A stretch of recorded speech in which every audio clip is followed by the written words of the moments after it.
Aujourd'hui sur le podcast, on reçoit Pierre-Luc Lacasse, qui est un de mes clients, qui est ultra inspirant et vous allez peut-être même des moments fondre en larmes à quel point son histoire, elle est incroyable, à quel point que la détermination, elle est à son plus haut niveau, puis à quel point qu'il a su se relever de plusieurs épreuves importantes de sa vie. Fait que je vous souhaite un bon épisode, ça va être vraiment incroyable selon moi. Et si vous avez aimé l'épisode d'aujourd'hui, allez laisser un commentaire sur YouTube et allez nous laisser un 5 étoiles sur Spotify. Bon épisode! Salut PL, ça va bien? Oui, ça va bien, merci. Yes, fait que t'es parti de loin ce matin pour venir sur le podcast? Oui, de Marieville. Oh, combien de temps ça t'a pris? Ça m'a pris 1 heure. 1 heure? Ah, ok, quand même, c'est pas super. De l'autre bord, moi, si je vais à Marieville, c'est pas la même game. Non, je suis parti bien de bonne heure avant le trafic. Ouais, c'est ça, t'es arrivé là un bout, t'es allé prendre une petite marche? Oh, oui. C'est cool, hein? Les bonnes habitudes sont là, une petite marche. Je suis allé me promener. Cool. Fait que t'es allé découvrir Saint-Roch-de-l'Achigan. Oui. Excellent, c'est bon. Fait qu'aujourd'hui, ton premier podcast, si je me trompe pas. Oui, mon premier podcast. Premier podcast. Puis est-ce que tu en consommes beaucoup des podcasts? Est-ce que... Je consomme beaucoup. Ben, j'ai tout écouté les podcasts de santé, remise en forme et Bit Running. J'écoute beaucoup de podcasts santé, remise en forme en général. Je suis beaucoup de J'ai du Temple aussi avec sa dernière tournée canadienne. Donc, je suis aussi fier parce que j'ai pu participer à sa dernière course. J'ai fait un petit 2 km à côté de lui. Ben, j'ai commencé avec lui puis j'ai fini à l'arrière. Mais photo avec aussi, hein? Oui. Ouais. Tellement un bon Jack, J'ai oui, du Temple. super sympathique. Oui. Ouais, très bon Jack. Puis tu sais, il y a beaucoup de gens que des fois on dit, tu sais, la célébrité leur monte à la tête. Puis tu sais, que là après ça, sont plus accessibles. Puis tu sais, pendant mon défi des 100 jours, j'avais écrit à plusieurs personnes. Puis c'était une des personnes qui m'avait répondu. Puis qui m'avait dit, c'est vraiment cool ce que tu fais. Si j'étais pas dans ma tournée canadienne, je serais venu courir avec toi. Puis tu sais, il m'avait répondu. Puis non, c'est vraiment un bon gars. Super gentil. Il courait pour la santé mentale. Puis c'est quelque chose qui me rejoint énormément parce que j'ai été touché par des problèmes de santé mentale aussi. Ouais, fait que c'est venu t'interpeller puis t'es allé... Oui, c'était important pour moi. Là. C'est cool. Puis tu sais, aujourd'hui, je suis vraiment content que tu aies accepté mon invitation. Puis tu sais, c'est pas quelque chose qui est tout à fait facile de s'ouvrir, mais des fois, quand on s'ouvre comme ça peut aider tellement de personnes. C'est fou à quel point que ton message aujourd'hui, d'après moi, va aider beaucoup de gens. Là. Fait que merci d'être là. Merci. Yes. Fait qu'on va commencer du début. Pierre-Luc, moi, je voudrais que tu me parles, tu sais, aujourd'hui, on va parler de plusieurs sujets, mais tu sais, tu m'as parlé que, dans le fond, là, on est en perte de poids, on travaille super fort, puis déjà là, ton physique, il change, puis c'est vraiment impressionnant. Mais moi, je voulais qu'on parle de, tu sais, qu'est-ce qui t'a amené à un surplus de poids? Qu'est-ce qui t'a, tu sais, ça a été quoi le parcours à travers ça? Qu'est-ce qui m'a amené à un surplus de poids? Depuis que je suis jeune enfant, primaire, secondaire, j'ai tout le temps eu un surplus de poids. Sauf qu'à cette époque-là, je me posais pas de questions. Je faisais juste manger. Quand j'étais chez mes parents, je mangeais en cachette parce que j'avais honte. Je mangeais à même le frigo. Mais jamais je me posais de questions. Je me faisais intimider à l'école, je me faisais niaiser, le monde riait de moi.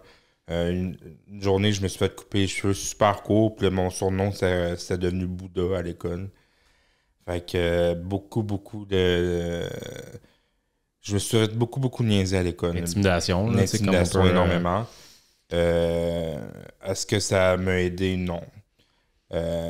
Mais par contre, ça m'a permis de découvrir que c'était mes vrais amis puis ceux qui étaient là pour me supporter. Puis l'intimidation, est-ce que ça faisait en sorte que quand tu revenais à la maison, tu rembarquais dans un cycle alimentaire de manger parce que tu t'étais fait intimider? Oui, probablement, mais à cette époque-là, je me posais pas de questions. Je mangeais juste pour des émotions. Là. C'est ça. Puis les seules fois où je me sentais bien dans ma peau, c'est quand je mangeais. J'avais un feeling de bien-être. J'ai écouté un podcast où quelqu'un qui en parlait. Je pense que c'est même quand je consultais en psychiatrie. Bref, la nourriture, ça a un peu le même effet que la coke, mais pas... ça a un effet déclencheur au niveau du cerveau on a l'hormone du plaisir qui est déclenchée, puis c'est aussi fort que de la coke, exact. Mais qui est différent, là, qui agit pas de la même façon. Là. Fait que, ça sécrète de la dopamine qui fait en sorte que, justement, c'est pour ça qu'il y a autant de restaurants, qu'on dit des 5 étoiles, 4 étoiles, que les gens vont aller à ces endroits-là, puis que ça ne leur dérange pas de payer cher parce que c'est le sentiment, comme tu viens de dire. Là. Ouais. Donc, moi, c'était tout le temps plus. Là. Mm-hmm. Puis, donc là, on était dans un cycle de beaucoup de nourriture, donc au primaire. Puis, l'entrée au secondaire aussi, ça a été la même chose que continuer ou... Oui, au secondaire, même, ça a été pire. OK. Pire parce que j'ai vraiment souffert beaucoup d'intimidation. OK. J'avais 2-3 amis, pas plus, qui me supportaient. Puis même qu'au secondaire, j'ai embarqué avec la mutilation. J'avais aussi des tentatives de suicide.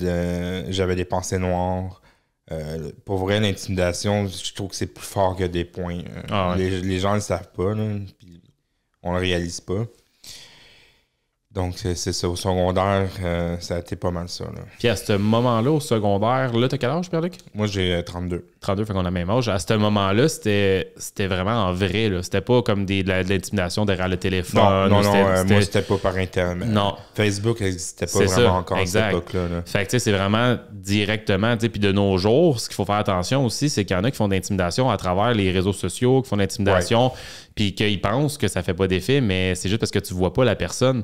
Tu sais, c'est aussi pire. Tu sais, il y a tellement de types d'intimidation qu'il faut vraiment faire attention. Là. Ce que je trouve triste dans mon parcours, c'est que la journée qu'on a arrêté de m'écœurer, c'est la journée que j'ai frappé la personne qui m'intimidait. C'est fou, La journée que j'étais écœuré, je l'ai frappé. Puis là, le message s'est passé dans l'école. Puis là, on a commencé à slacker sur les insultes. Mais est-ce que j'encourage ça? Non. Mais je trouve ça plate. D'avoir dû se rendre là. On doit se rendre là. Ouais. Puis au moment où tu t'es dit ça suffit puis que tu frappes, j'imagine que toi, tu as été réprimandé à travers ça. Tu as été où? Comment ça s'est passé à l'école? Ça s'est passé rapidement. C'était pendant le cours de gym. Le gars, j'étais dans les vestiaires. Le gars s'est mis devant moi puis il s'est mis encore une fois à me crier Bouddha, Bouddha, Bouddha. Puis là, je l'ai comme frappé. Ouais. Mais il a traversé la porte puis il est tombé devant tout le monde. Ouais. Puis là, après ça a slacké. Là. OK. Ils ont dit on arrête d'écœurer PL. Ouais, exactement. ouais. Puis à ce moment-là, qu'est-ce que ça l'a déclenché en toi? Ça a-tu fait quelque chose? Ça a-tu dit. Un soulagement. Ouais. Tout simplement, ça m'a juste soulagé. Puis, mais j'ai eu honte. Ouais. J'ai pas aimé ça. J'ai jamais été un gars de violence. Non, c'est ça. Fait que j'étais allé me cacher. Puis je suis parti vite. Là. Puis les intervenants, ils réagissaient comment à ce genre d'intimidation-là dans les écoles? Est-ce que tu sentais que tu étais comme supporté ou pas vraiment? Ben, j'allais pas voir les intervenants. J'étais timide à cette époque-là. Okay. J'ai vraiment évolué avec le temps, mais à cette époque-là, j'étais extrêmement timide. Okay. Donc, j'en parlais pas. Ils voyaient pas les profs, ils voyaient pas que tu étais quelqu'un qui se faisait intimider, tu cachais ça, puis... Probablement, j'ai jamais eu d'interaction avec des professeurs par rapport à ça. Là. OK. Fait que c'était des petits ils t'intimidaient, mais plus des mots en arrière, en cachette. Ouais, exactement. Puis, Et c'est pas le fun. Fait que là, fini le secondaire, on arrive cégep, parce qu'on a ce parcours-là. Ça a été quoi le... Je suis rentré au cégep, j'ai fait un cours d'intégration parce que j'avais pas mes mathématiques. OK. Puis finalement, j'ai changé d'idée. J'étais allé travailler à temps plein pour aider ma famille, dans le fond. OK. Et puis, pas longtemps après, j'ai rencontré ma conjointe, ça fait 10 ans, même pas, ça va faire 11 ans qu'on est ensemble. Et puis, c'est elle qui m'a convaincu parce que je travaillais au salaire minimum, puis là, elle me disait, t'as pas envie de faire quelque chose de ta vie. Moi, je savais pas ce que je voulais faire. Puis là, finalement, j'ai dit, j'aime ça aider les gens, fait que j'ai décidé d'aller faire un cours en soins infirmiers. OK. Auxiliaire. Ouais. Donc, je suis devenu infirmier auxiliaire. J'ai travaillé 5 ans, mais étant donné que j'ai un trouble d'anxiété généralisé que je ne savais pas à cette époque-là, mais que ma blonde, elle le voyait quand je revenais de travailler. J'étais tout le temps anxieux. Mais au bout de 5 ans, j'ai décidé de changer de vocation parce que je ne pouvais pas vivre ma vie comme ça, l'anxiété par l'anxiété. Fait que je suis retourné... dans le fond, je suis rentré au port de Montréal. Ouais. Puis depuis ce temps-là, je vis beaucoup moins d'anxiété. J'aime ce que je fais. Puis pour moi, c'est juste le fait que c'est tranquille, il n'y a pas d'anxiété, je fais ma petite affaire. Ça vaut tout l'or du monde. C'est tellement important, tu sais. Puis de faire quelque chose dans la vie qu'on aime puis qui fait en sorte que tu te sens bien, hey, le nombre d'heures qu'on travaille dans ta vie, tu sais, quand pense-y, tu sais. Mais moi, quand j'ai changé d'emploi puis que j'ai décidé de m'en aller vers ce que je fais maintenant, tu sais, si tu rentres au travail puis tu sens que tu as une petite boule, là, tu sais, que tu te sens pas bien puis tu sens que ça, sur du long terme, ça va faire des dommages, là, tu sais. Fait que c'est cool. Puis, tu sais, qu'est-ce qui a fait en sorte que tu es vraiment parti du milieu infirmier? C'était vraiment l'anxiété, dans le fond, qui a été le... Oui, c'est l'anxiété.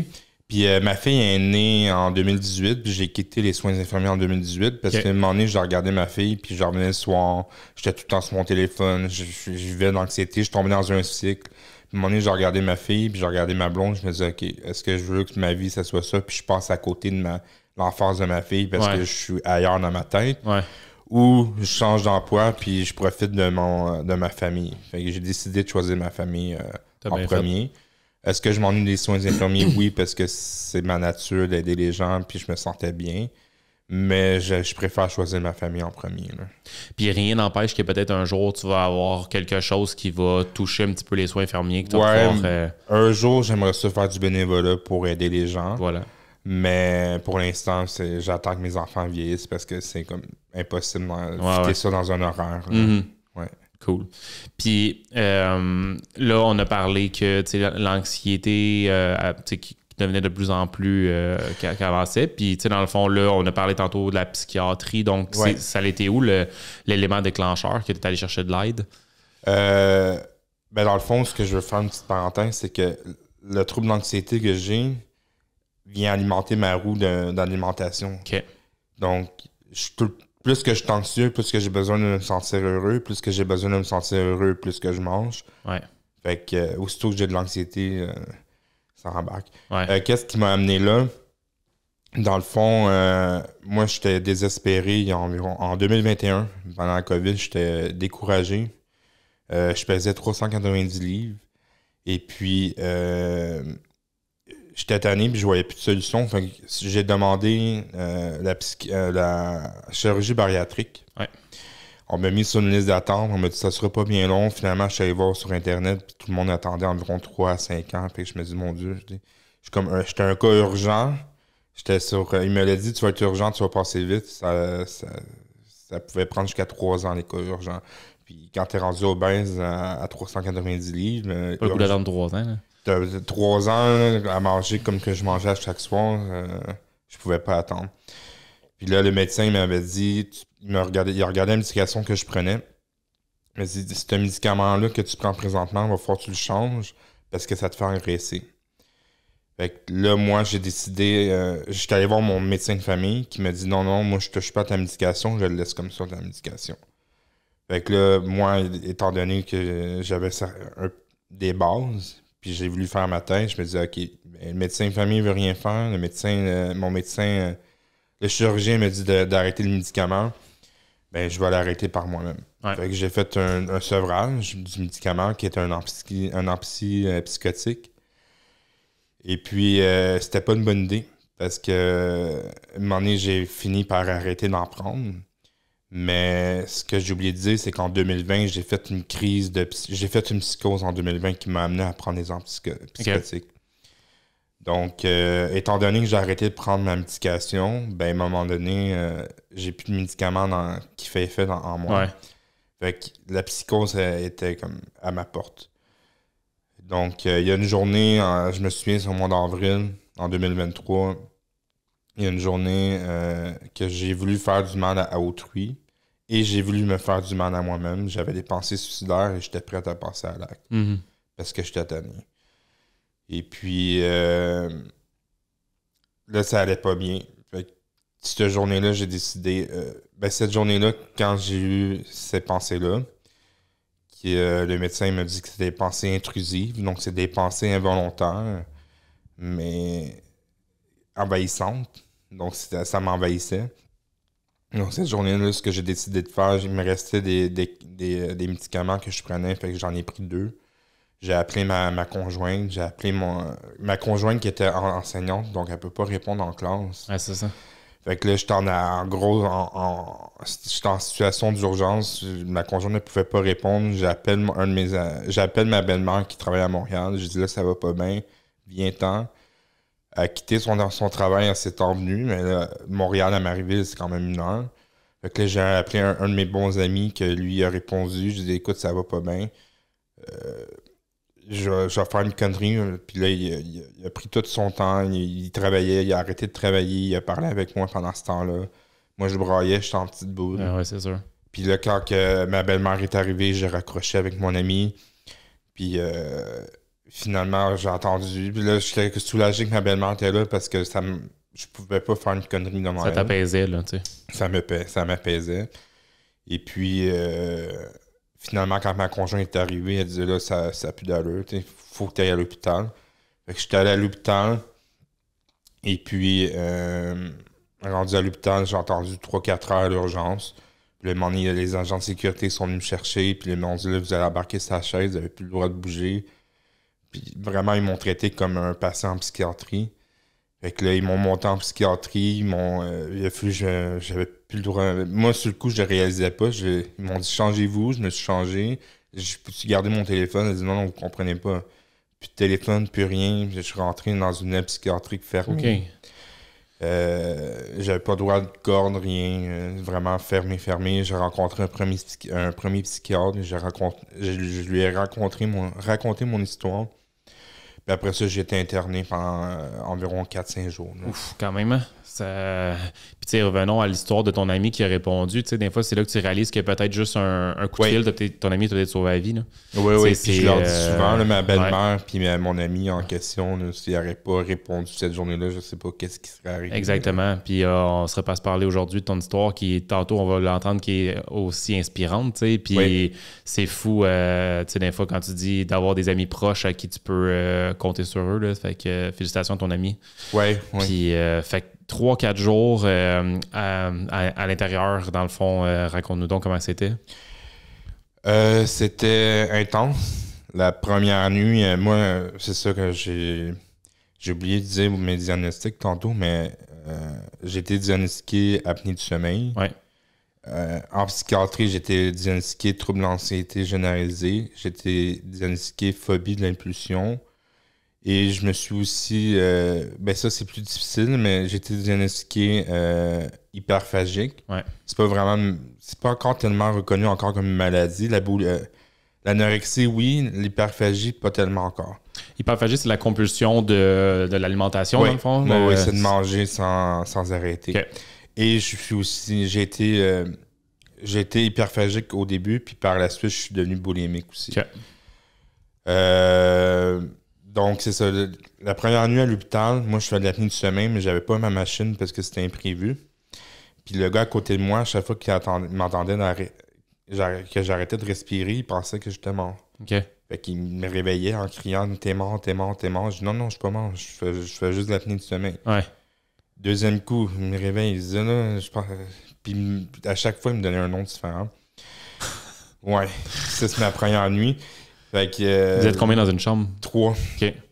La troisième coup qu'il m'a réveillé, il était rendu au-dessus de moi puis il était prêt à me masser, faire un massage cardiaque. J'ai dit non, je suis pas mort. Là, finalement, les infirmières sont intervenues parce que lui, tant qu'il commençait une psychose à cause de moi, probablement. Ils t'ont apporté une machine? Ils t'ont-tu... Non. OK, pendant 3-4 jours, t'as pas eu ta machine? Non, je l'ai pas eu. OK. Puis pendant 3-4 jours, ça a été vraiment rough. C'est sûr. On n'a pas dit à mes enfants où est-ce que papa était. On a juste dit que papa était malade puis était à l'hôpital. Ouais. Et puis, c'était vraiment difficile. Puis, la médication qu'il me donnait, il me le donnait vers 17h à l'heure du souper. Puis, les visites étaient à 18h.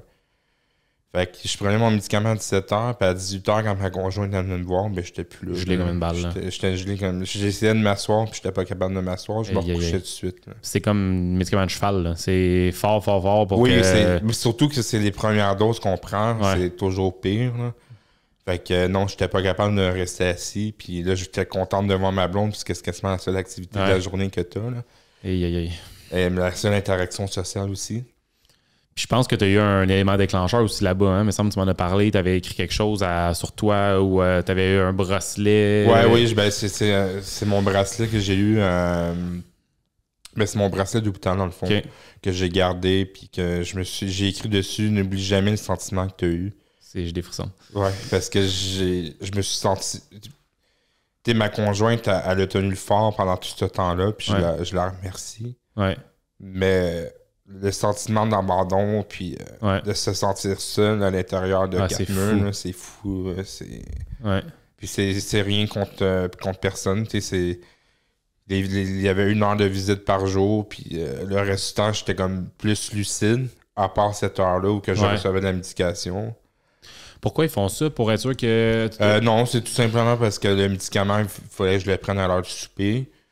Ils voulaient que l'effet du médicament puisse m'aider à dormir pour la nuit aussi. Là. OK. C'était pas pour qu'au cas où tu sois dangereux avec la personne qui vienne? Peut-être, je sais pas. Okay. Ils me l'ont pas dit, ça. OK. Parce que là, c'est quand même collé sur la visite. T'sais. Si en plus t'es pas lucide pour la visite, c'est pas le fun. Ouais. Fait que non, c'est ça. C'est sûr que ça devait être une période. Je peux même pas me l'imaginer. Je veux dire, ça devait être. Je veux dire, dans le COVID, je me sentais de même parce qu'on avait le droit de rien faire, mais là, t'as vraiment le droit de rien faire. T'es juste. Non, j'ai compté les tuiles, j'ai fait des push-ups. C'est comme la prison. Quasiment. Ouais. Je veux dire. Puis en plus, il gèle. Oui, puis tu sais pas à quel moment tu vas sortir. Tu sais pas. La deuxième journée, je suis allé voir le médecin. Là, je me sens mieux, je veux sortir. Il dit non, c'est pas toi qui décide. Sais-tu comment ça marche? C'est comment ça fonctionne? Comment ça que toi, ça a été 4-5 jours d'en avoir qui sont encore là? Parce qu'ils veulent juste s'assurer que je vais être correct à ma sortie. OK. Et puis aussi, ils veulent s'assurer que la médication que je prends fasse effet. Fait qu'ils me surveillent, voir si la médication que je prends actuellement, c'est le bon médicament qui me fait du bien, dans le fond. Okay. Pour être sûr qu'en ressortant, je vais pas faire une connerie, parce que c'est quand même leur responsabilité. Là. Et puis, il faut voir 2 psychiatres pour pouvoir sortir de la psychiatrie. Tout le temps, 2 avis de médecin. OK. C'est quand même fou que tu réalises que des fois, un bobo qui est jeune, hein, c'est un bobo qui est parti de ton enfance, qui a évolué tout au long que j'ai jamais géré, j'ai tout le temps laissé ça c'est fou, côté. Hein? Ouais. Quand on dit il y a quelque chose, des fois, là, de ne pas laisser ça aller puis de le régler au moment ou le plus rapidement possible, à quel point ça peut évoluer. On parle de se faire d'intimidation, que ça a commencé dès ton jeune âge, puis que ça a évolué, qui a fait en sorte que même des tentatives de suicide, là, ou presque, là, c'est hallucinant à quel point que des fois, tu réalises pas l'impact de dire allô à quelqu'un dans la rue, de faire un sourire à quelqu'un. Des fois, l'impact que tu peux avoir sur les autres, c'est complètement fou. Là, je le dis souvent, les 2 personnes qui ont répondu à l'appel, je pourrais jamais les remercier autant. C'est fou. Ouais.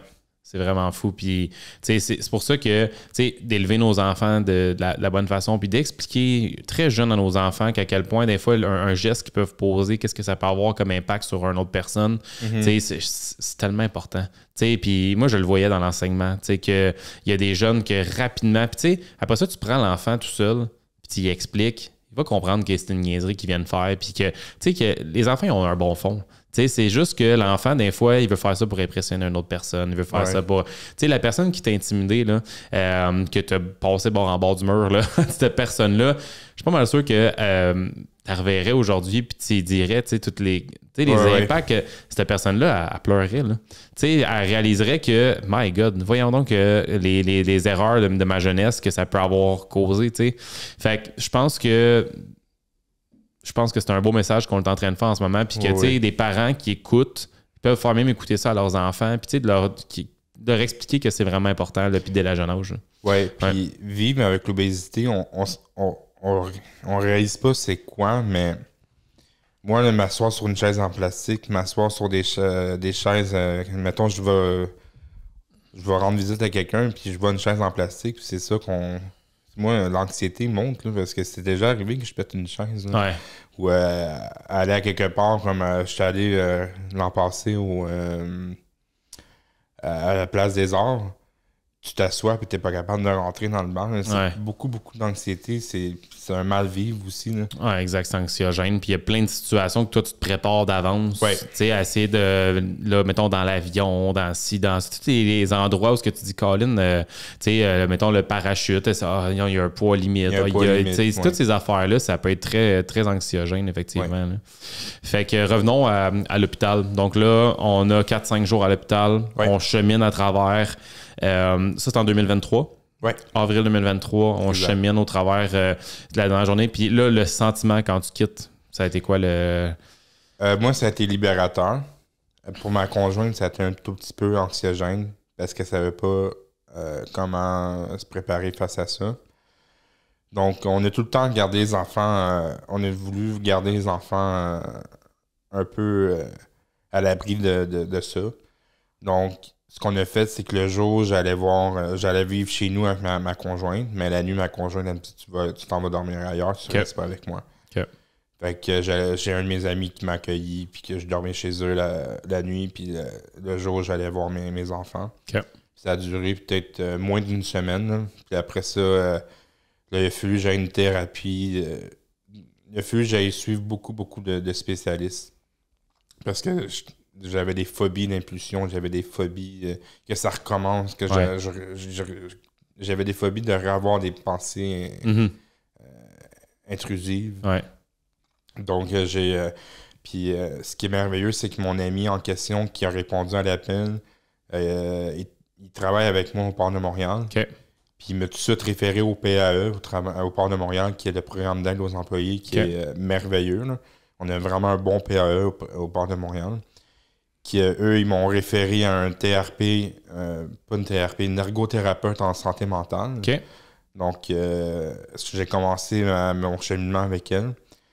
J'ai aussi décidé d'aller voir une psychologue en alimentation. Et en même temps, j'allais voir un psychiatre. Que j'étais obligé en sortant de l'hôpital, ils ne me laissent pas dans la nature comme ça. Non, c'est ça, c'est sûr. Il y a des suivis serrés. Au début, c'était à chaque 2 semaines. Mais après ça, il espace avec une psychiatre pour être certain que ma médication fasse effet puis que j'ai pas des pensées intrusives ou quoi que ce soit. Et puis, l'ergothérapeute en santé mentale, je savais pas que ça existait. Je savais que, en général, on sait qu'il y a des ergothérapeutes et des physiothérapeutes pour le corps. Le corps, oui. Mais il y a aussi l'ergothérapeute en santé mentale, que elle, son travail, c'était de s'assurer que malgré mes conditions de santé mentale, je sois capable de faire mes activités de vie quotidienne. Et puis, c'est elle qui, pour vrai, c'est elle qui a ouvert la porte, qui m'a énormément aidé. Et puis, c'est ça. Puis là, ça a été quand l'élément déclencheur de dire, OK, là, je me sens pas bien. Là, je commence, mettons, à me sentir mieux mentalement. Puis là, j'ai pris soin de mon mental. Là, maintenant, je prends soin de ma santé. Ça a été quand ce moment-là? Janvier 2024. 2024. Janvier 2024. Moi, je réalise que ma tête va mieux. Ouais. Ma santé mentale va beaucoup mieux. Donc, il y a une journée, je me suis pesé. Je suis rendu à 403 livres. Puis là, je voulais... Quand je pesais 390, je me suis tout le temps dit, faut pas que je dépasse le 400, faut pas que je dépasse le 400. 403 livres. Je dis non, là, ça marche plus. Ça suffit. Ça suffit. Et puis, la première chose que j'ai faite, j'ai décidé d'aller prendre une marche de chez nous jusqu'à l'épicerie pour faire l'épicerie, dans le fond. Et je me suis même pas rendu à l'épicerie. J'avais mal au dos, j'étais essoufflé, j'étais en sueur. T'as-tu une idée de la distance de l'épicerie? 1 kilomètre, peut-être. 1 kilomètre, peut-être 2 kilomètres de marche. Puis je marchais vraiment lentement, puis j'ai pas pu me rendre. J'avais mal au dos.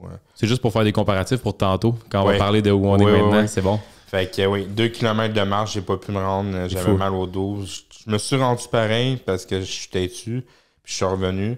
Puis j'avais pas de souliers de course, j'avais pas de souliers de marche. J'ai fait ça avec mes bottes de cap d'acier, puis allez, on y va. Ouais. Puis après ça, je me suis inscrit au gym. Mais ce que je dois dire aussi, c'est que c'est pas ma première fois que j'ai une perte de poids. Je suis rendu à ma 3e fois. Puis on appelle ça un peu l'effet yo-yo. Je perds du poids puis je le regagne. Donc, cette fois-ci, je suis vraiment allé graduellement, parce que les 2 premières fois, quand que je partais sur une motivation, on achète les souliers, on achète les shorts, on achète tout, mais c'est pas ça qui achète la motivation. Non, c'est ça. Donc, cette fois-ci, je me suis inscrit au gym, j'allais m'entraîner avec une vieille paire de souliers. Je me suis dit, si je continue, tant mieux. Si je continue pas, mais j'aurais pas dépensé plein d'argent pour rien. Et puis, finalement, j'ai continué. J'ai commencé à perdre du poids. J'ai changé mon alimentation. J'ai commencé à faire partie d'un groupe qui est anonyme, un peu comme les AA, mais pour la nourriture. OK. Qui m'ont beaucoup, beaucoup aidé. C'est des gens qui vivaient la même chose que moi. Ouais. Et puis, ça a été ça l'élément déclencheur. C'est le 403 livres. 403 livres, puis tu sais, une communauté, hein, c'est cool. On en parle souvent d'avoir une communauté propulsante. Là, dans le fond, tu allais t'entourer de gens qui ont les mêmes objectifs que toi ou les mêmes problèmes, puis essaient de trouver des solutions à ces problèmes-là. Fait que ça, c'est super là, qu'il y ait ce genre de communauté-là. Puis c'était quoi ton feeling quand tu t'es inscrit au gym? C'était-tu je m'inscris, je veux perdre du poids, ton regard face aux autres? Comment tu te sentais à ce moment-là? Moi, j'étais découragé de moi-même. OK. Je me disais, OK, je m'inscris au gym, est-ce que ça va faire comme les 2 autres fois précédentes? Je vais comme tout lâcher. Puis, il y a du monde qui me suivait un peu, qui savait un peu mon parcours. Au début, je donnais ça plus discret. Mais à force de rencontrer des psychiatres, des psychologues, puis de parler, à chaque fois que tu rencontres un nouveau professionnel, il faut que tu recommences toute ton histoire au complet. Puis là, je réalisais à chaque fois que je recommençais mon histoire au complet, mais que les gens me jugeaient pas. Que les gens étaient empathiques, puis même ils m'encourageaient, puis ils trouvaient ça inspirant. Fait que ça m'a permis de me dévoiler de plus en plus aux autres personnes, parce que j'ai compris que les gens, ils vont pas me juger. Là. Ce que je fais en ce moment, c'est... Si tu me juges, ben essaie de le faire toi aussi. Ou tu fais juste dire, va-t'en de ma vie. Va-t'en de ma vie parce que tu mérites pas d'être dans ma vie. Là. Non, exact. Ouais. Et puis, c'est ça. J'ai oublié la question. Non, mais la question, c'était, dans le fond, au moment où tu t'étais inscrit au gym, je voulais juste savoir tes états d'âme à ce moment-là. Tu te sentais comment? Ben, c'est ça. J'étais motivé, mais j'avais tout le temps peur. Je savais qu'au coin, là, oui, je suis motivé, mais fais attention parce que tu as déjà lâché plusieurs fois. Faut pas que tu te lâches cette fois-ci. C'est quoi qui faisait en sorte que tu lâchais les autres fois auparavant? C'était combien de temps tu avais resté accroché? Pas plus d'1 an. Okay. Puis une fois, c'est pour une fille. L'autre fois, j'avais perdu mon grand-père pendant la COVID. Puis la journée que j'ai perdu mon grand-père, je me suis dit non. Fuck off. J'étais allé me chercher encore une fois. Je suis retombé dans mes patterns. Qu'est-ce qui me rend heureux? Le fast-food, le manger. Puis là, j'étais malheureux. Fait que j'ai mangé.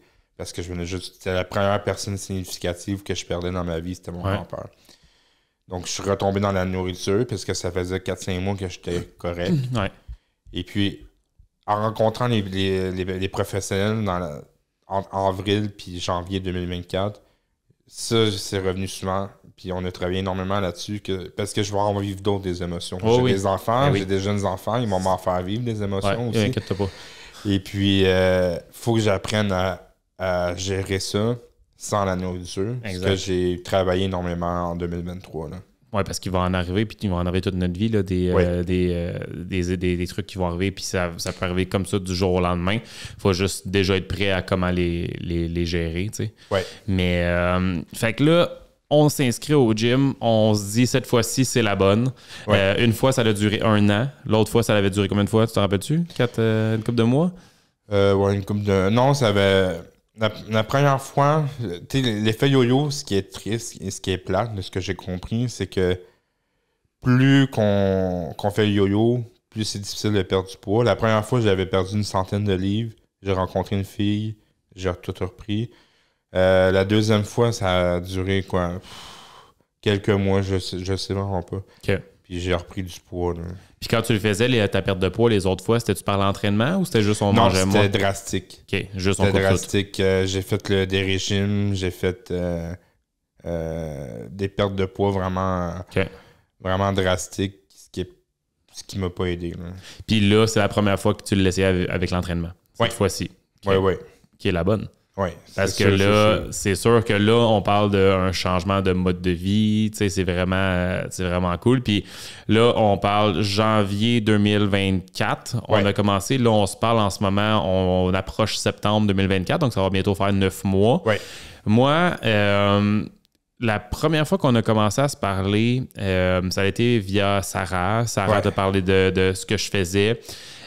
Moi, quand je suis tombé sur ton mur Facebook, je suis allé loin, là, parce que je trouvais ça vraiment hot. Puis là, j'ai réalisé que tu documentais ta transformation. Oui. Puis c'est vraiment cool parce que c'est ce que j'ai fait aussi. Mais moi, je le fais plus maintenant que quand j'ai commencé, mais moi, c'est ce que j'aurais voulu faire.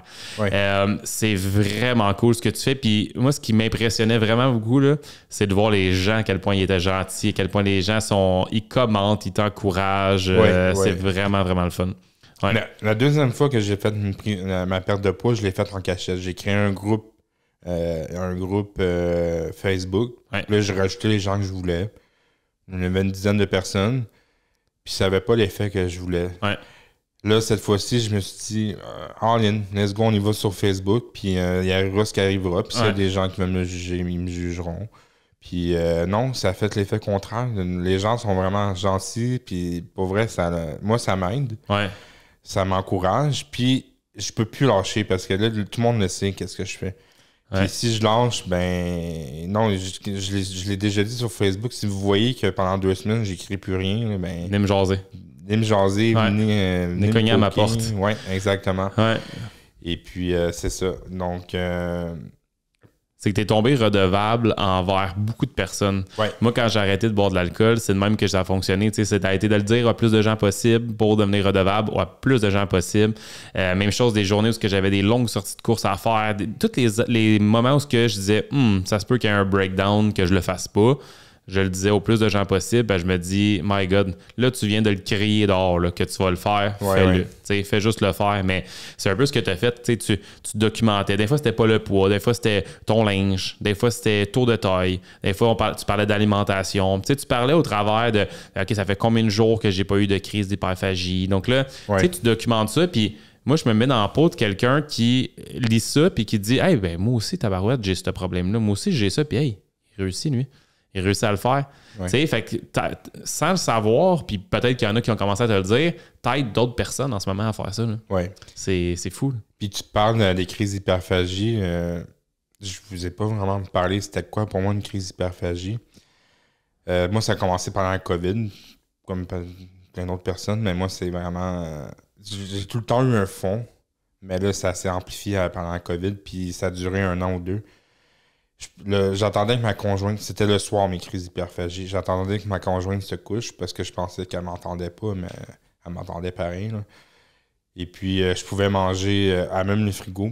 Puis quand je mangeais à même le frigo, il n'y a plus rien qui existait. Là. Des fois, il y a des gens qui pouvaient me parler en dehors du frigo, puis j'entendais rien. Là. Ah ouais. J'aurais pu oublier le rond sur le four, là, par exemple.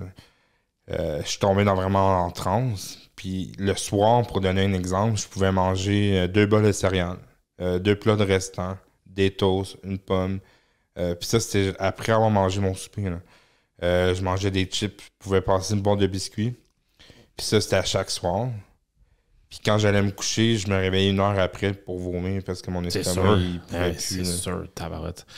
Là, moi, j'étais bien là-dedans. J'étais pas bien là-dedans quand que je me levais puis j'avais envie de vomir. Mais quand je tombais dans cette transe-là, je me sentais bien. Tu oubliais le moment de vomi. Là. Toi, c'était vraiment, là, tu focusais sur quand tu mangeais, comment tu te sentais. Exact. Puis, les gens ne savent pas, mais ça cache. Les gens qui ont un problème de poids, je ne veux pas se généraliser, mais il y a souvent une souffrance où il y a quelque chose de pas réglé derrière ça. Mm-hmm. Puis, pour ma part, j'ai compris que pour régler ça, pour régler ma perte de poids, il faut que je passe par ma tête. Je peux pas juste faire de l'activité physique puis me laisser de côté mon mental. Les deux mis ensemble. Là. Ce que tu viens de dire, c'est hallucinant à quel point que, tu sais, nous, ça fait 2 ans qu'on est en action SB Training, puis on pense maintenant à ajouter un volet. Là, on a un volet plus infirmier avec ma femme, on a le volet entraînement alimentaire, mais là, on cherche à ajouter le volet psychologique aussi. Parce qu'on pense que, puis ce que tu viens de dire le prouve, avant d'amorcer une remise en forme, il y a vraiment un volet psychologique à régler. Puis souvent, quelqu'un qui va amorcer une perte de poids, bien, s'il y a eu une prise de poids, un 50, 60, des fois ça va jusqu'à 100 livres et plus, il y a quelque chose de souvent caché derrière ça. Il y a quelque chose à régler. Ça peut être quelque chose dans l'enfance, ça peut être quelque chose avec ses parents, ça peut être quelque chose dans ton entourage, mais souvent il y a quelque chose de caché derrière ça. Là. Ouais, effectivement. Fait que là, on parle de... On l'était rendu où, là? On est parti. Là, on parlait de l'hyperphagie, mais là, on parlait de justement que ça allait bien. Oui, qu'est-ce qui fait en sorte que là, ça va bien? Fait que là, on était en janvier, on commence l'entraînement, on le dit sur les réseaux. Le monde t'encourage, c'est vraiment cool. Exactement. Puis là, il y a une journée, je me décide, OK, je m'inscris en 2 km. Ouais. Et puis, en même temps, pendant ce temps-là, au mois d'avril, Sarah m'avait parlé de toi, puis là, j'étais pas sûr. Puis là, je suis allé voir moi aussi sur ton profil. Puis là, j'aimais ton mindset. Puis Sarah m'a dit, tu vas voir. Moi, elle me l'a dit, il est tellement bon, puis il te suit. Là, il est tout le temps... il est tout le temps là, il va te suivre, que tu te sens quasiment redevable. Ouais. Puis t'as pas le choix d'aller t'entraîner. Il va t'écrire 2 fois dans la semaine, là, puis tu y vas. Là. Ouais. Puis ben ça m'a beaucoup intéressé. Fait que là, j'étais pas sûr, fait que je me suis inscrit au challenge... 6 semaines, ouais. 6 semaines, ouais. C'était challenge d'été, je pense. Ouais, en avril, juste avant l'été. Ouais, c'est ça. Puis j'avais aimé la formule, j'avais aimé surtout l'approche des coachs. Ouais. Fait que ça reste comme ça. Puis pendant ce temps-là, je commence ma course. J'avais des questions pour la course. Ouais. Parce que je me souviens pas combien je pesais au moment de ma course. Mais quand j'ai commencé à courir, j'avais mal dans les chevilles. Ouais. J'avais mes chevilles, j'étais pas capable de courir. Je pense que je faisais genre 2 minutes de course. Ouais. Puis j'avais mal dans les chevilles, puis j'arrêtais. Puis ce qui est tout à fait normal, là, au poids que j'avais. Ouais. Fait que là, vous m'avez donné des exercices. Ma belle-sœur aussi, elle m'a beaucoup aidé dans les exercices pour les chevilles. Fait que là, j'ai renforcé mes chevilles et j'ai commencé à être capable de courir de plus en plus longtemps. Ouais. Et puis est arrivée la course de 2 km que j'ai faite. Mm-hmm. Puis quand tu as commencé le challenge, tu te souviens-tu? Parce que là, tu as dit le début de ta transformation, 403 livres. Ouais. Quand tu as commencé le challenge, t'en souviens-tu? Parce que tu avais fait un gros bout par toi-même. Là, tu étais rendu à... T'en souviens-tu? Faudrait que j'aille voir, parce que je maintiens un calendrier chez nous. Je pense que j'avais une 30aine de livres de déjà perdu. Décollé, là, une 30aine de livres. Fait que déjà là, tes genoux, merci. Tes chevilles, merci beaucoup. Ça commençait déjà à apparaître.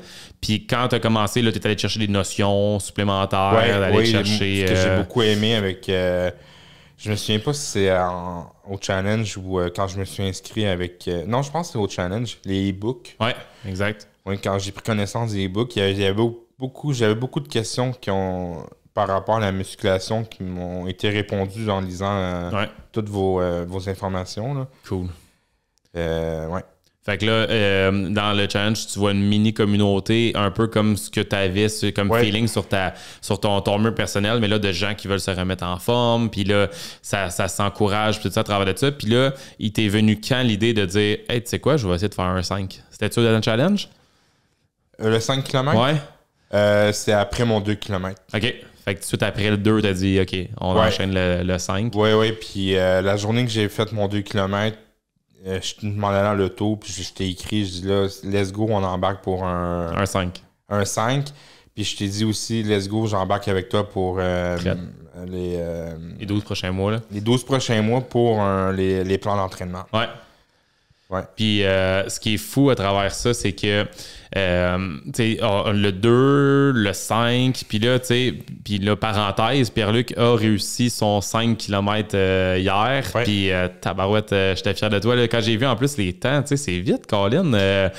C'était impressionnant. Puis je suis sûr qu'il y a plein de monde qui t'ont vu aller hier puis qui t'ont dit que t'étais impressionnant. Oui, j'ai eu beaucoup d'encouragement. Puis là, moi, je donnais des conseils aux autres. N'oubliez pas d'aller aux toilettes avant de commencer la course. Je commence la course. Je suis allé, moi, en plus. Je commence la course, puis là, j'ai pas eu une envie de pisser. Ça travaille. Là, j'étais comme, OK, ben, je vais faire mon 5 km, puis je vais y aller après.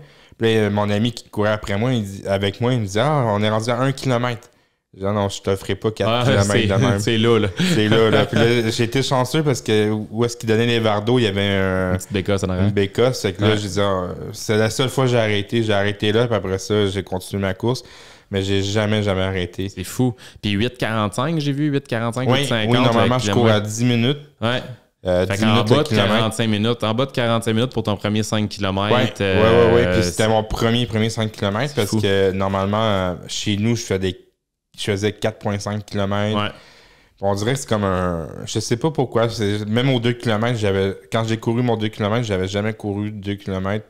J'étais tout le temps un peu en bas du 2 km. On dirait que je me dis, cette journée-là, c'est un événement. C'est un événement, fait que c'est là que je vais faire mon 2 km, c'est là que je vais faire mon 5 km. C'est bien parfait. Puis, tu sais, ce qui est cool aussi, c'est que tu te donnes des petits targets, mais tout le temps, tu montes, mais graduel. Puis c'est ça qui fait en sorte que tu vas réussir aussi, parce que de se mettre des événements de même dans le calendrier, c'est motivant, c'est le fun. Puis ceux qui n'ont jamais fait de course organisée, il y a quelque chose avec des courses. Il y a un effet de groupe. Un effet de groupe, une vibe, le fun. Le monde sont de bonne humeur, ça vient de s'entraîner, ça vient de bouger. C'est le fun. Fait que tu te mets des petits targets, le 2, le 5. Là, après ça, tu te dis, hey, tu sais quoi, j'ai le goût de commencer le triathlon. Oui. Hein? Oui, c'est vrai. C'est ça, je te l'ai dit. Pendant que je m'entraînais pour 5 km, je me dis, j'ai écouté un de tes podcasts. Puis le lendemain, je me dis, tu sais quoi, on va le faire le triathlon. Ouais. Mais là, j'ai voulu comme m'inscrire cette année, ce qui est à l'initiation. Puis là, finalement, je me suis dit, je vais attendre l'an prochain. C'est correct. C'est d'y aller graduel. Ouais. Fait que là, à la place, je me suis inscrit à un duathlon pour le mois de septembre. Ouais. Et à chaque mois, j'ai quelque chose. C'est parfait. Ouais. Puis, encore une fois, on revient à ça. C'est bien mieux d'apprendre à mieux manger. Puis de dire, tu sais quoi, je vais brûler à place des calories avec l'entraînement, avec l'activité physique, à force de bouger, comme tu le fais en ce moment. Puis de se mettre des mini-targets à chaque mois. Là, ça va rester accroché versus, je vais juste, moi, mon objectif, c'est juste de perdre du poids. Puis la seule façon de faire, c'est que je coupe tout ce que je mange. Puis je me pèse à chaque jour pour être sûr que j'en perde. Ça devient juste maladif, puis ça fonctionne pas. Non, puis c'est comme ça que je fonctionnais les 2 premières fois que j'ai fait une perte de poids. Puis là, cette fois-ci, je me suis dit, on va faire ça différemment. Si je prends tout le temps le même chemin, mais je vais tout le temps tomber dans le même trou. Exact. Fait que j'ai décidé de faire ça différemment. Puis il y a aussi le mindset de SB Training au départ, je pense même pendant le challenge, on vous le dit, la restriction, c'est pas votre message. Non. Puis je trouve ça réalisable parce que je pourrais pas vivre toute ma vie dans une restriction alimentaire. C'est impossible. Donc, ce que je fais en ce moment, c'est j'essaie de découvrir jusqu'à où je peux vivre ma vie, puis être bien, puis vivre 40 ans comme ça. Exact. Sans lâcher, puis sans retomber dans quoi que ce soit. Puis que ça soit dans tout, que ça soit dans l'entraînement, que ça soit, tu sais, comme année, si tu dis, regarde, hey, je m'entraîne chaque jour, c'est quelque chose que je peux faire sur du long terme? Je pense pas. Mais si c'est oui la réponse, que toi, l'entraînement chaque jour, ça fonctionne, ça fit dans ton horaire, c'est quelque chose qui est bien parce que tu réussis à le placer, ben, tu as trouvé ta recette. Tu sais, dans le fond, c'est tout le temps de te se dire, qu'est-ce que je fais en ce moment? Faut pas que ça soit quelque chose qui soit sur du court terme, faut que ça soit quelque chose que je suis capable de garder, tu sais, un peu comme qu'est-ce que tu es en train de faire en ce moment. Tu sais, tu as tes moments où tu vas faire ta course à pied, tes entraînements, tu sais, puis c'est pour ça que ça fonctionne cette fois-ci, puis que tu sais, hier, ton vidéo à la fin, tu sais, les 3 boys qui arrivent, sourire jusqu'aux oreilles, tu sais, c'est malade ça. Ouais, Dominique puis Jean-Christophe. Ce que j'ai vraiment trouvé admirable de leur part, c'est que moi, au bout du 4e kilomètre, j'étais plus capable. Puis là, eux, ils avaient encore du jus, puis là, ils étaient rendus quasiment à 500 mètres devant moi, puis je les ai vus plus loin, ils se sont regardés, ils se sont parlé, ils sont revenus vers moi à la course, puis ils ont dit, on finit ça ensemble. Puis là, Dominique me dit, on gagne ensemble, on perd ensemble. C'est fou, ça. On est parti. Ouais. Puis là, je dis, OK, mais moi, dès que je vois la ligne d'arrivée, je sprint. Ouais. Fait qu'on a sprinté jusqu'à la ligne d'arrivée. Malade. Pour vrai, la vidéo, tu gardes ça dans ton téléphone, tu te fais un petit album, tu sais. Moi, je garde mes événements par album. Tu sais, tu te fais ton album de ton premier 5 km, ton 10, ton duathlon. Tu sais, tu gardes ça parce que ça, il faut que ça reste. Puis il faut que tu te souviennes, tu sais. Puis je sais pas si tu le fais, mais oui, tu le documentes par Facebook. Tu sais, on sait jamais si ça peut planter, ça, Facebook, puis ces choses-là. Fait que, tu sais, des fois, d'avoir un petit cahier, de documenter comment je me suis senti cette journée-là. Parce que des fois, comme tu te dis, toi, ta tête est forte, hein? Et comment je me sens quand je mange? Tu sais, ça, là, ça, tu t'en souviens. Mais de te souvenir que, hey, à 320, je dis n'importe quoi, OK? À 325 livres, je me rappelle comment je me sentais. Je me levais le matin, j'avais pas mal aux genoux, j'avais pas mal aux chevilles. Je me sentais bien, j'avais réussi à 5 km. Tu sais, fait que des fois, de documenter sa transformation, pas juste en termes de poids, en termes de comment je me sentais. Parce que c'est ça, au final, on veut tous être bien dans notre corps, bien dans notre peau, puis tu sais, d'avoir un sentiment de bien-être, tu sais. Ouais. Fait que c'est cool, j'aime ça notre thinking aujourd'hui. Puis là, ce matin, j'ai décidé, let's go. L'été prochain, c'est un 10 km. Nice. Je disais, là, il y a du monde qui veut l'embarquer. Il y a Sophie Morel aussi, qui est SB Training, qui est venue faire le 5 km avec nous hier. Vraiment cool. Pour vrai, je l'ai attendue à la ligne d'arrivée, puis elle était vraiment bonne. Elle l'a fait au complet sans arrêter de marcher. Vraiment fière. J'ai envoyé un beau message vocal hier à Sophie. On la salue. Félicitations encore. Puis, tu sais, toi, je voulais te féliciter en vrai tantôt. Puis non, c'est vraiment cool. Puis là, on embarque toutes. Peut-être même Sophie, je pense qu'elle va embarquer. Elle va essayer d'embarquer pour un 10 km. Nice. 10 mois, c'est réalisable. 100%. Préparé, là. Exactement. Ouais, puis c'est ça. C'est comme tu dis, tu le regardes sur du long terme. Tu le mets dans le calendrier. Puis là, on monte les baby steps jusqu'à là. Puis moi, au départ, mon triathlon, quand je t'en ai parlé il y a quelques mois, je visais un triathlon initiation. Là, c'était important pour moi la course de 10 km parce que je me dis, si je suis capable de faire un 10 km de course, je vise plutôt un olympique. Ouais, c'est cool. Ouais. Puis tu sais, rendu là, toi, ton objectif, c'est de le faire. Ouais. Tu sais, parce que on sent en contrebalance. Ouais. Puis José Bouffard, une de mes clientes, elle appelle ça le pace du bonheur. Tu sais, le pace du bonheur, là, ça veut dire que tu es juste bien. Tu fais ton triathlon, après ça, tu finis ton triathlon, tu as le sourire en pleine face parce que tu l'as réussi. Ouais. Fait que, tu sais, ça, là, dans le fond, c'est juste d'avoir le volume d'entraînement nécessaire pour le faire. Puis après ça, ben, tu le feras dans le temps que ça te prendra. L'important, c'est d'aller faire des sorties en lac, d'aller en faire des sorties de nage, tu sais, comme tu as déjà commencé à en faire, expérimenter ton vélo, continuer à travailler fort pour tes courses, puis tu vas réussir, tu sais. Oui, ça, j'ai pas le choix, je peux plus arrêter, là. Ouais, ça, c'est hot. Puis, tu sais, tantôt, on a parlé de l'élément déclencheur. Quand, au début, c'était la balance. Puis là, ça a fait en sorte que tu as dit, OK, je me prends en main. Y a-tu eu un genre d'élément déclencheur où ce que tu te dis, comme là, ce que tu viens de dire, il n'y a plus le choix, je suis inarrêtable? Y a-tu eu quelque chose qui est arrivé à un moment donné dans ton processus? Ou... Tu sais, dans le sens que ma question, c'est ça a été quoi le moment que tu as dit, OK, il n'y a aucune chance que ça ne marche pas cette fois-ci? Ça a été quand, ce moment-là? C'était après ton 2 km? Ça a-tu été... je pense que c'est un mélange de tout. Ouais. Moi, c'est le fait que je sois prête à embarquer avec des coachs. Ouais. Ça me dit, ben, je suis rendu à une étape dans ma vie où que let's go, on y va. Ouais. Le fait que j'ai jamais aimé courir dans la vie, ma plus grande fierté, ça va rester mon 2 km. Ouais. Même si je cours un marathon un jour, 2 km, je l'ai couru avec 345 livres sur le dos. Ouais. Il n'y a pas grand monde qui aurait voulu le faire. Puis, je vois du monde courir, faire des marathons. Je me dis, OK, mais rajoute-y 200 livres que toi, tu as sur tes épaules. Ouais. C'est vraiment pas la même game. Là. 100%. Donc, ma plus grande fierté, ça reste mon 2 km. Mais c'est un mélange de tout que je me dis, là, je peux plus revenir en arrière. C'est le fait que j'écris tout le temps sur Facebook mes progressions, mes victoires. C'est un mélange de tout. Puis à un moment donné, ce serait le fun de le faire, là, mais tu sais, moi, je l'ai déjà essayé. J'ai pas fait de quoi de vraiment long, mais tu sais, d'essayer de remettre sur toi ce que tu as perdu. Ouais. Ça, je te le dis, là, tu vas dire... Puis jamais je retourne là. Fais juste à un moment donné, je sais pas t'es rendu à combien exactement, mais à un moment donné, tu fais juste tu te mets un sac à dos, là, puis tu mets du poids dans ton sac à dos, puis tu te dis, hey, je traînais ça, sacrément. Ben, je suis rendu à 60 livres. 60 livres de perdu. Ouais. Mets-toi un sac à dos, mets 60 livres dans ton sac à dos, monte des escaliers. Je pense pas, non. Non. T'as pas le goût de faire ça. Puis tu sais, le pire, c'est que c'est quand même moins difficile parce que là, tu as travaillé tes jambes, ils ont une meilleure masse musculaire, tu as plus de force. Mais à ce moment-là, de 403 livres, tu n'avais pas la force que tu as en ce moment. Fait que même si tu mets 60 livres dans ton sac à dos puis tu commences à monter, ça va quand même être plus facile qu'à l'époque. Fait que tu me fais juste imaginer, comme tu l'as dit tantôt, tu es parti d'un gars qui a dit, moi, je vais aller à l'épicerie en marchant, puis tu devais prendre des pauses ou arrêter parce que c'était trop dur. Ouais. Ailleurs, tu as couru un 5 km. Ouais. Ça, si ça donne pas les frissons à du monde à la maison en ce moment, là, c'est... ouais. Puis mon père aussi me suit beaucoup.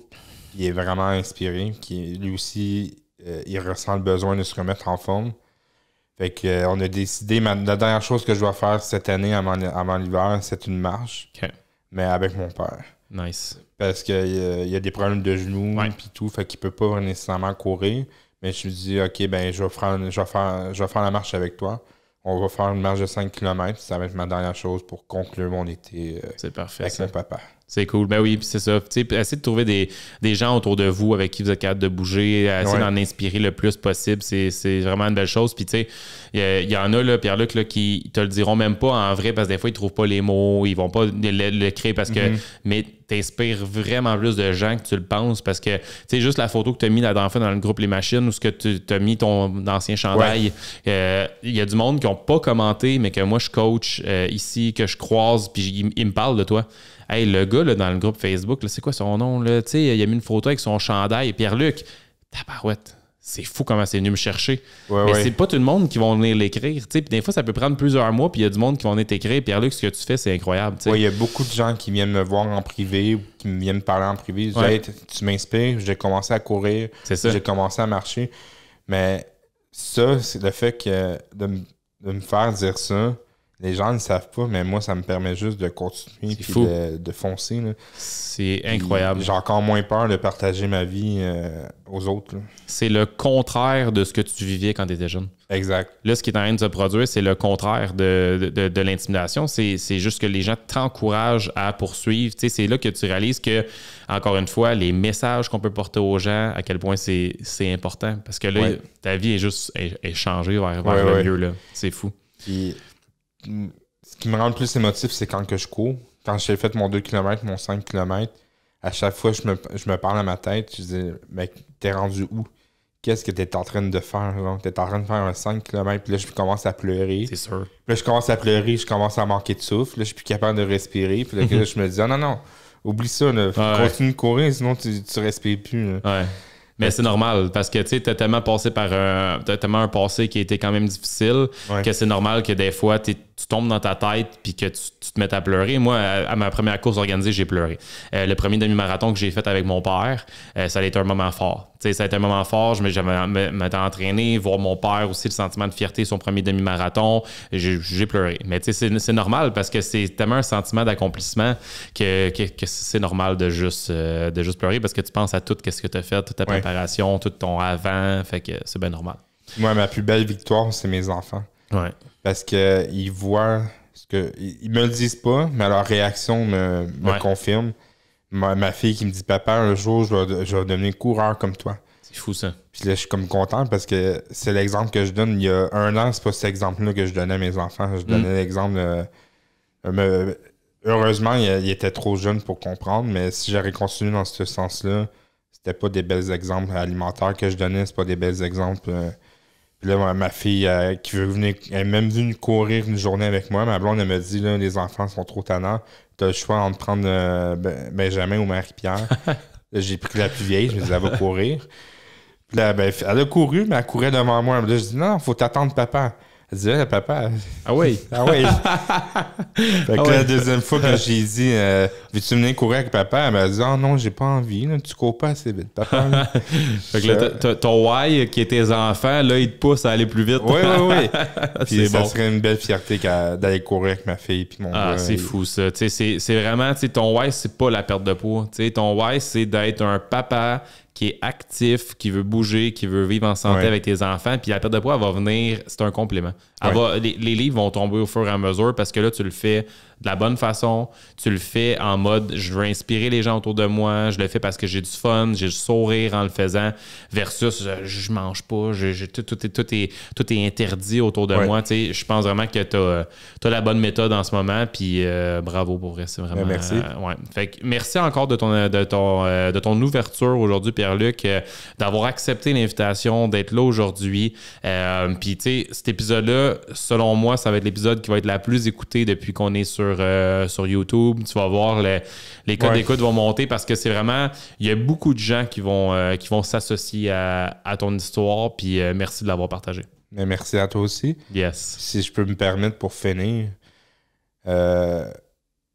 j'ai vécu beaucoup d'intimidation quand j'étais jeune. Fait que si vous voyez quelqu'un pris avec un surplus de poids ou de l'obésité, allez juste le voir, parce qu'on est souvent... moi, en tout cas, je vais parler pour moi, j'étais timide, puis je voulais juste qu'on m'oublie, parce que les seules fois qu'on me parlait, c'était pour me niaiser. Puis, et puis, derrière tout ça, il y a une grande souffrance qui se cache.